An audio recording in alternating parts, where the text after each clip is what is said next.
Hey, ARESxGOD here, and it's time to talk about the latest episode from Slime. And this episode was a bit more preparations or getting things moving forward for the main meeting, gathering with the demon lords, getting ready for the banquet Walpurgis.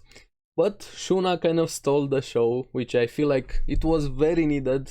We've seen so many characters showing their powers and everything else.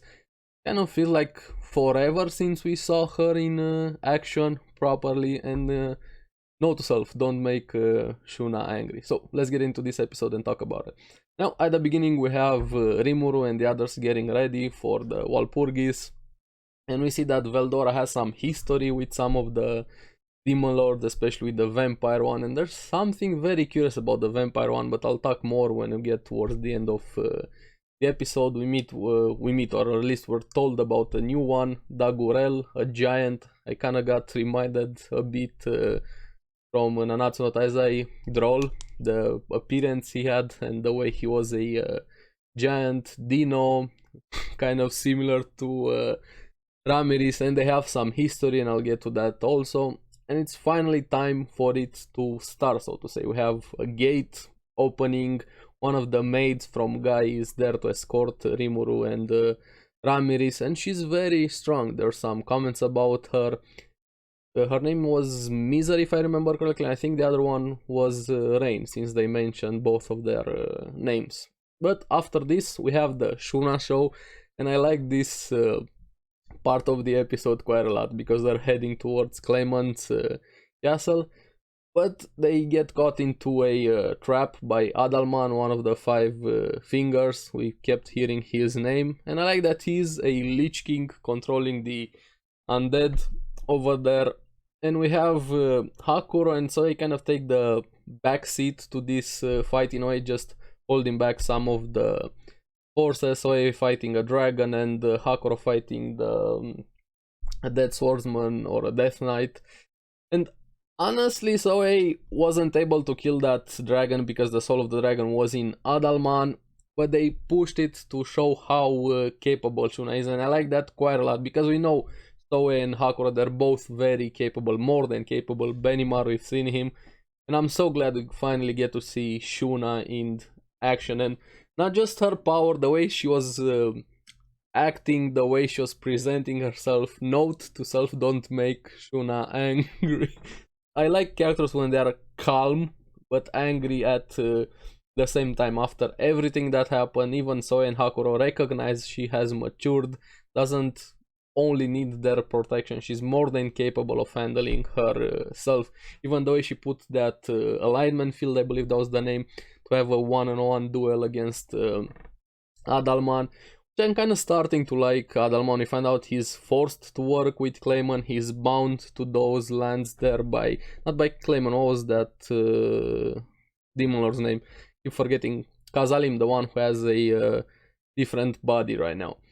And we find out he was a priest, part of the church, worshipping the luminous god. He was betrayed and he ended up an undead. And he was very much missing holy magic, and Shuna is able to use holy magic because she believes enough in the miracles and she's able to manifest it. And it kind of blew his world. He thought he left everything behind from his former life, not able to see or even let alone use holy magic.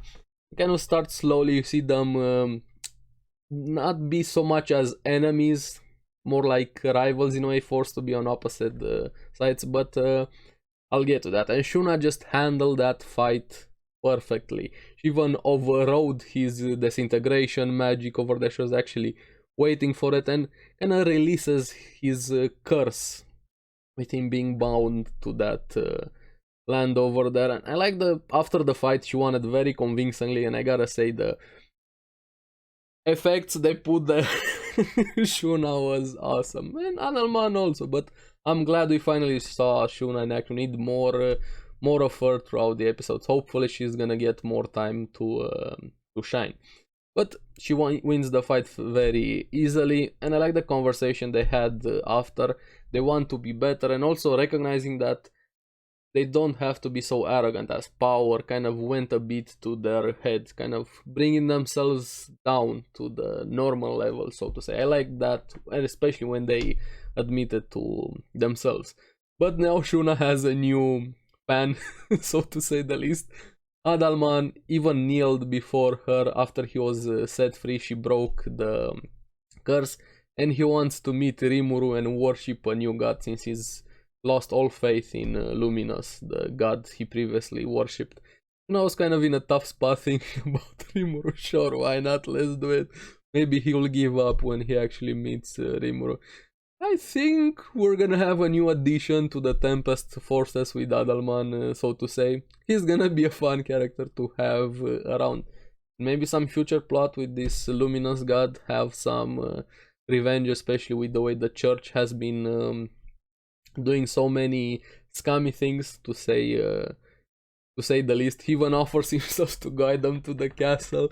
Kind of make him excited to see Shuna again in action, taking over that castle even more now that Clayman is not there. That's gonna be interesting. But yeah, Shuna was awesome this episode. Let me know in the comments below what you guys thought about Shuna. Now, for the other side of the episode, so to say, the Walpurgis part, finally have the Demon Lords gathering, being there in that dimension room, the way they set it up with a round table, 10 of them, everybody coming there.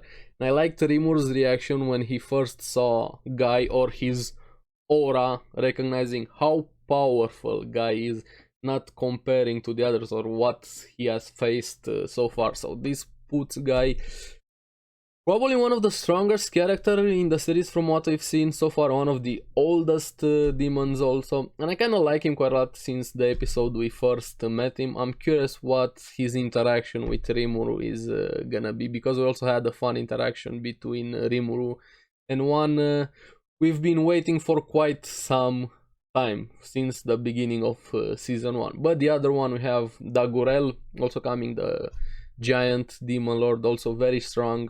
Valentine the vampire we saw at the beginning is there also, but there's something very curious happening with Valentine. Even Rimuru noted, and Raphael and Shion was actually paying much more attention than her usual shenanigans in this meeting. She saw that his maid was much stronger, so the maid might be the true demon lord. I don't know, that's very curious. Dino also showed up, the goofy one, how Ramirez put it, and they definitely have a history together, bickering, having fun over there, messing with her, him being jealous that Ramirez has tendons. Frey is there, and Rimuru was horny instantly. Bonk, Rimuru over there, go to horny jail for Frey. Hey, I can't blame the guy, she's very sexy. And a curious lion-head beastman, could that be Carrion? Even they thought that. That was my first instinct when I first saw him, even before they mentioned it. Would that actually be Carrion? Did they do something to him? Is he willingly working with them, hiding his identity? I don't know, or maybe we're reading too much into it. Hopefully he's at least alive, because I like Carrion and everything with saving his country, his people and so on. I'm gonna say he's alive, or at least I hope he is.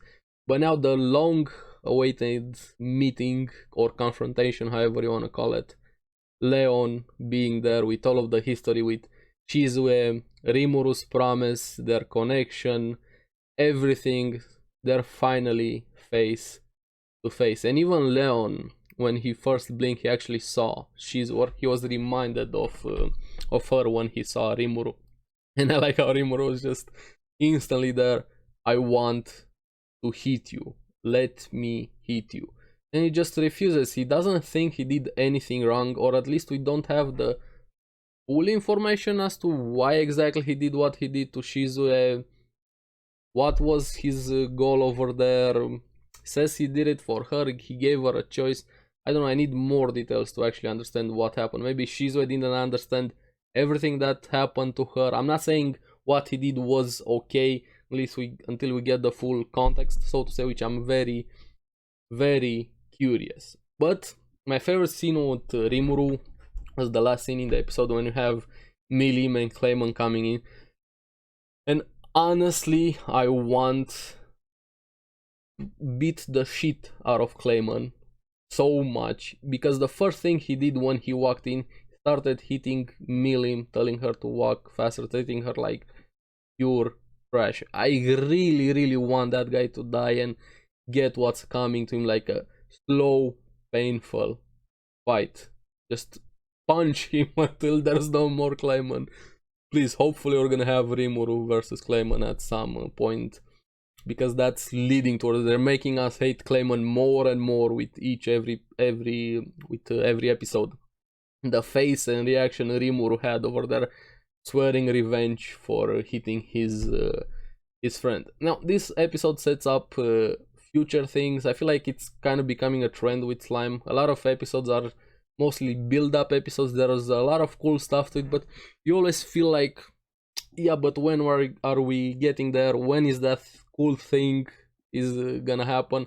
Hopefully pretty soon, because that meeting is definitely gonna be interesting, to say the least. The major players, the most powerful beings, are probably in that room. Of course, some of them are missing. Evil Veldora is not there, and he was very excited. Also, I'm curious what's gonna happen when it's finally time for her to have that confrontation.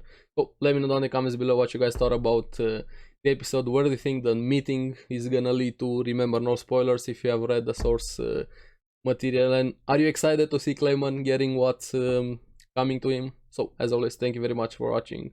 Remember to like and subscribe, it helps me quite a lot, and you guys get the latest videos on the series that I follow. So I'll see you again on the next one. Bye bye.